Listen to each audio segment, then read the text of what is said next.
is Joe Schifano, and I'm the Global Head of Regulatory Affairs at Eventus Systems.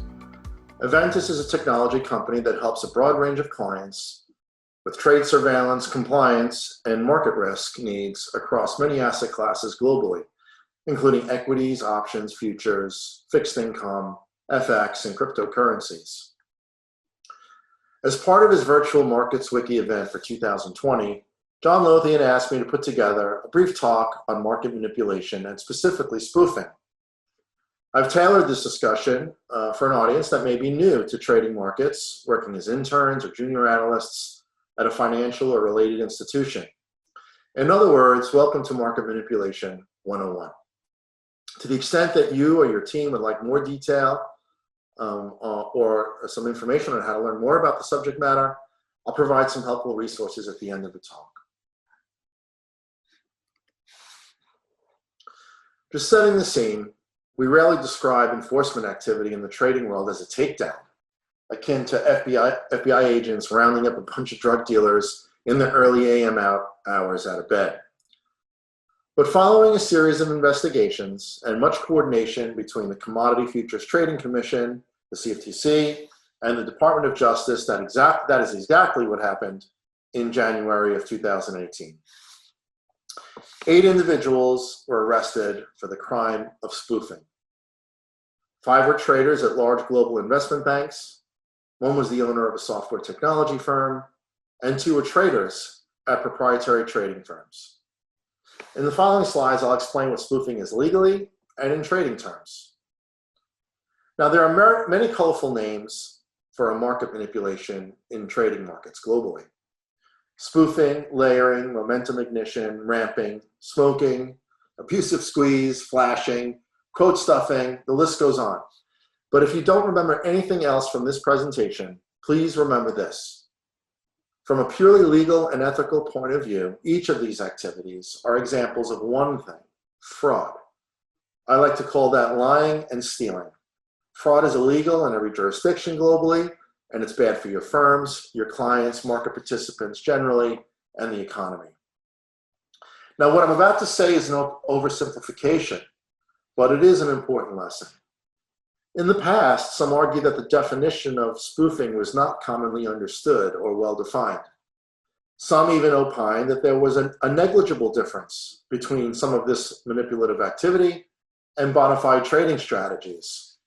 Well, this is no longer the case. We now have a ton of data in many cases that help us understand what market manipulation is and how to look for it. Moreover, this brief discussion today will provide a template that each of you might follow in keeping abreast of evolving market regulations as your career progresses. So let's get into it. Now, throughout this talk, I'm going to mostly refer to laws in the US or in the EU, but spoofing is a global issue. Regulators around the world are concerned with it, and they've promulgated relevant rules everywhere. A representative example of how many regulators think about spoofing is given to us in a speech last year by James McDonald, the Director of Enforcement at the CFTC. So a few quotes. Quote, "Spoofing is a particularly pernicious example of bad actors seeking to manipulate the market through the abuse of technology." Now, regulators are focused on spoofing because with vastly improved technology, it became somewhat easy to do and particularly efficient. Quote, "The technological developments that enable electronic and algorithmic trading have created new opportunities in our markets. Yes, improved technology and incredibly fast algorithms have transformed the markets in the last 20 years, mostly for the better. However, with this improvement came the opportunity for bad behavior. So regulators and the compliance officers who monitor for this have the tough task of keeping up with the pace of technology." Now here comes the definition. Quote, "Spoofers seek to profit by unlawfully injecting false information into the markets to distort prices and trick others." Now this is what I call the lie. Unlawfully injecting false information into the market to distort prices and trick others. And here comes the stealing. If left unchecked, spoofers will gain an unfair and unlawful advantage over others, which hinders competition, undermines market integrity, and harms law-abiding victims. And then finally, why do we care? Because it affects all of us. Spoofing harms businesses, large and small, that use our markets to hedge their risks in order to provide stable prices that all Americans enjoy. The effects are far greater than simply a financial loss to another trader. Market participants, businesses, individual investors, we're all stakeholders in the marketplace, and we rely on an efficient and fair marketplace. So let's talk about the law a little bit. I mentioned earlier that laws on spoofing and market manipulation have been published in many jurisdictions. Here's a representative set from the US and the EU. Now, there are many aspects to bringing a criminal spoofing case, which we won't get into today. But suffice it to say, you should understand, spoofing is a crime, and these laws provide vocabulary that will provide you the opportunity to understand what lawmakers are thinking about when passing these laws. So for our purposes, I just want to highlight some vocabulary, which is fairly consistent across global jurisdictions. One such set of vocabulary: misleading prices. Misleading prices cause people to react to them. Deceptive devices, using technology or other means to commit the fraud. Manipulative intent. Now, in the past, it was argued that it was very hard to prove whether someone truly intended to trick the market in some way by placing orders. But manipulative intent means that the trading activity is specifically designed for the purpose of committing a fraud. Now, over time, prosecutors looked at this and said, hey, we need some laws that loosen the standard a little bit because it's hard to prove intent, but we can prove it through a pattern in practice. So some laws were passed more recently that talk about things like reckless behavior or a trading pattern where you ought to know that you're committing a fraud in the marketplace. This idea that you can look at a pattern and practice of trading to infer a manipulative intent. So the standard of proof has changed over time, and I'll try to point this out a little bit later. But in the end, spoofing is fraud. It's illegal in every jurisdiction and in every product. So to better understand what spoofing looks like, I just want to go back and talk a little bit about the marketplace and set this up. So to understand how this works, let me provide some basic vocabulary related to financial markets and trading generally. Who are the relevant market participants? Well, the retail community includes people like you, your parents, your friends, who invest directly in the market through a brokerage account. Some of you day trade, some of you invest for the long haul. In most, if not all cases, those orders from the retail community are routed to the market through an intermediary. And financial intermediaries, in many cases, are also trading in the marketplace, sometimes for their clients, and sometimes for themselves. Then we have liquidity providers. In other words, these are traders who are acting as market makers in specific products. Now, before electronic markets, you might recall a stereotypical trading floor where traders crowded around a post or in a trading pit. Traders and market makers interacted to buy and sell orders at published quotations. Those quotations used to be shouted out, and later technological improvements provided the ability to publish quotations electronically.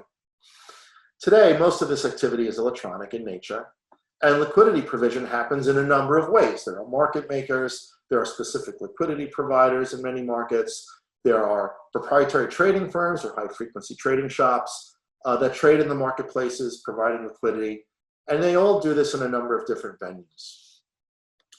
Finally, we have regulators and exchanges in every market globally that provide a marketplace and the rules that govern that marketplace. So how does an order get through to the marketplace? Well, let's talk about the life cycle of trading activity. Whether it's retail, a professional trader, an institution, an order gets generated and routed to an intermediary or a trading venue. But before it gets routed out, a determination is made on how to route that order. The first decision is whether to send a manual order directly or to use some sort of technology, an algorithm, to determine how to route that order to the market. An example of an algorithm might be what we would call a VWAP algorithm, or a volume weighted average price algorithm. Here you would take some large order and send it out to the market in little pieces throughout the day to try to capture the average price on the day. Now, another part of the routing decision relates to the timing and choosing an order type. Now, this is really important to understanding how spoofing may occur and how a trader could be fooled by a spoofing scheme in the marketplace.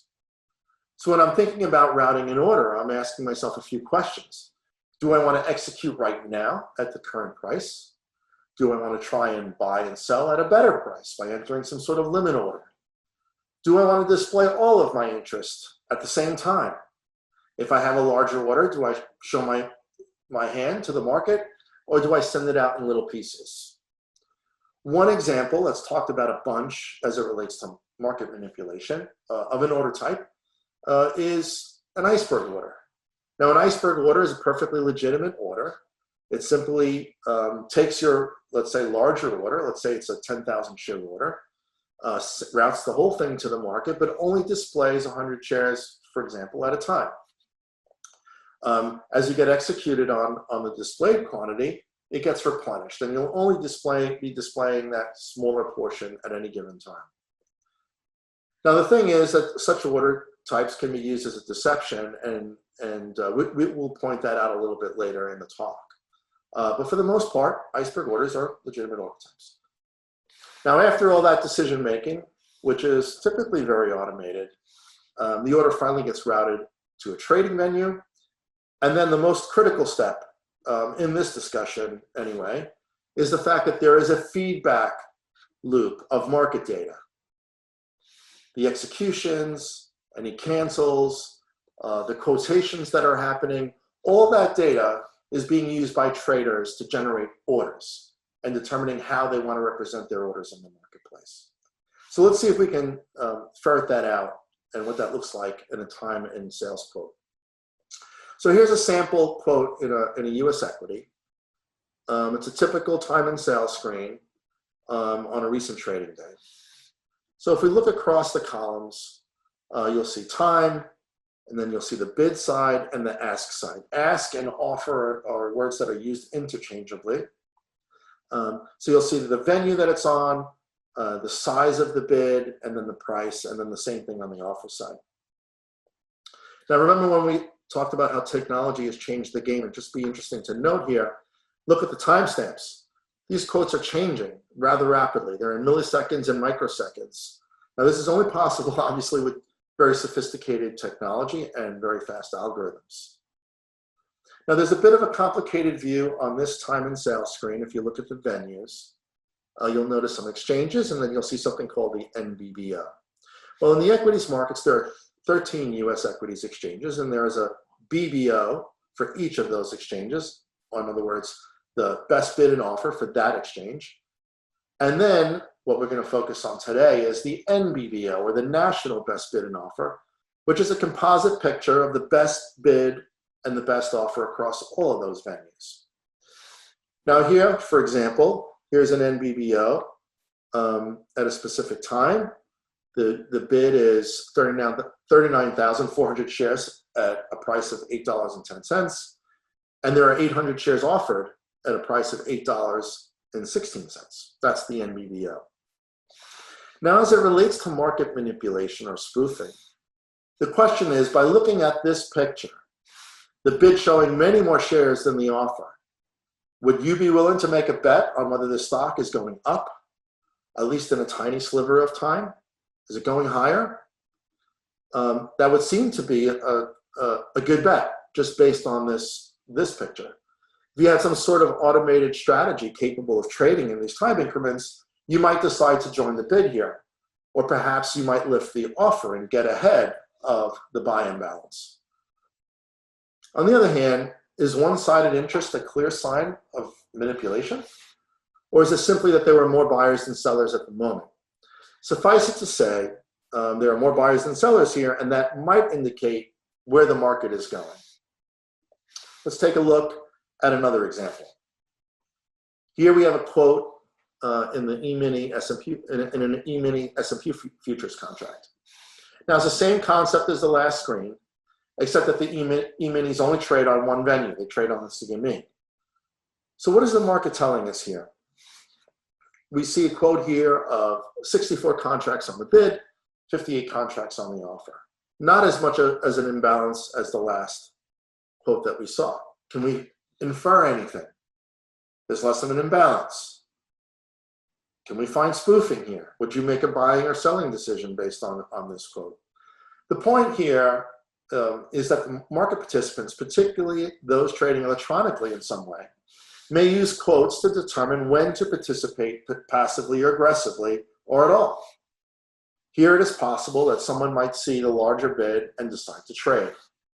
If a trader places an order with manipulative intent, it's spoofing no matter what the difference in interest on the bid and the offer side. Balance, imbalance or no imbalance, it doesn't matter. The issue of inferring manipulative intent from the pattern and practice of trading activity has definitely progressed over time. Now recall earlier when I referenced the standard of evidence and that regulators might infer intent from repetitive patterns of behavior. The issue of pattern and practice and the standards of evidence is best left for a more in-depth analysis or another discussion, maybe market manipulation tool. But suffice it to say that for our purpose, a regulator might conclude that one such series of trading events is enough to trigger an investigation. So let's explore what this looks like. Now here we have a sample alert that we might use to see a trading pattern or practice. So now you see in the middle of the screen here, you'll see a red line and a green line. The green line is the bid over the time represented on this screen. The red line in the middle of the screen is the offer. And you'll see some red circles and some green circles. So let's point a few things out. This red circle here represents what in the end might be a non-bona-fide sell order. It's placed at the offer. And if you notice, at the top and the bottom, there's a representation of the open sell quantity and the open buy quantity for this specific client. Let's assume here this is one person doing this. Above, you see on the sell quantity, there's actually a bunch of sell orders, and when the order is placed that I've pointed out, the sell interest increases. At the bottom, there's no buy interest by this client at that given time, so there's an imbalance. And you can see that there's a sell imbalance because there are more shares on the sell side than there are nothing bid on the bid side. So with this imbalance in play, someone now enters a buy order and gets a fill. And immediately after that fill, that sell order that was initially entered is canceled. So now, when we look at this picture, we say, okay, there's an imbalance. Someone entered an order to create that imbalance. Then they entered a buy order in the middle of the spread, got filled, and then canceled their sell order. Did they intend to cause someone to sell to them or not? Certainly this picture might be an indication of spoofing. Let's take a look at this same example, but expand the time horizon. So here, we went back a little bit in time, and we noticed that the same client entered successive sell orders at prices, at lower prices. So you'll see that the spread is narrowing and coming down.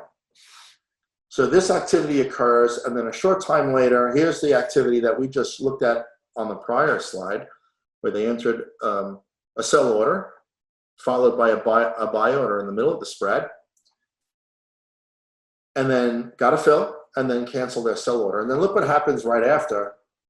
You see the sell imbalance moving, and then they cancel those orders that they initially entered to lower the offer. Again, this is a picture that looks very much like a spoofing or layering alert. And you can see here that the price came in, they got their fill, and then the offer went right back to where it was at the beginning of this pattern. Now here's another example, different trading sample. And you can see here it happened in the other direction. You see successive buy orders raising the bid. Those buy orders represented by the green circles going higher and higher. Then you see a sell order come in, it gets executed, and all those buy orders are canceled. This is a very stereotypical spoofing alert, where you see somehow orders changing the price, bringing it to a place where you can get an order done on the other side, and then you cancel the spoofing orders.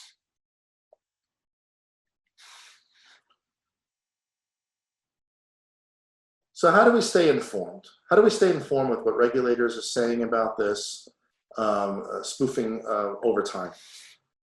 So financial markets are heavily regulated, and whatever path you follow in the coming years in your career, you need to stay informed. So how do we do this? I've given a couple examples here, 5 different regulators, 5 different types of guidance.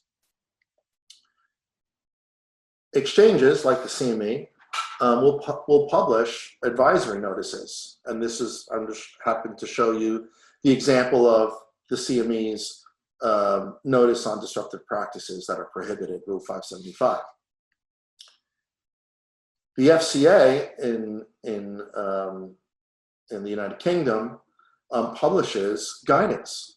Many regulators publish guidance on various topics. The picture that I'm showing you happens to be one of theirs that relates to market abuse. There's a lot of information at many regulators, like the CFTC, that describe what they surveil for and how they look for it. These are important indications of what to think about when designing your compliance program, or when you're thinking about whether your trading is problematic or not. Of course, we follow the enforcement agencies and the DOJ, and here's a picture from their summary from last year and all the work they did in this space. So be prepared, understand what prosecutors are looking at, understand their cases, read their cases. And then finally, another example is, this is an ongoing issue. Here's an example by the SEC in a release late last year, where enforcement cases are continuing. So always be vigilant and move forward. So what are the lessons here? No matter what your role is in the financial markets, trader, analyst, broker, compliance officer, technologist, we're all continuously tasked with helping our firms move forward, generate revenue, create new products and innovations for the future.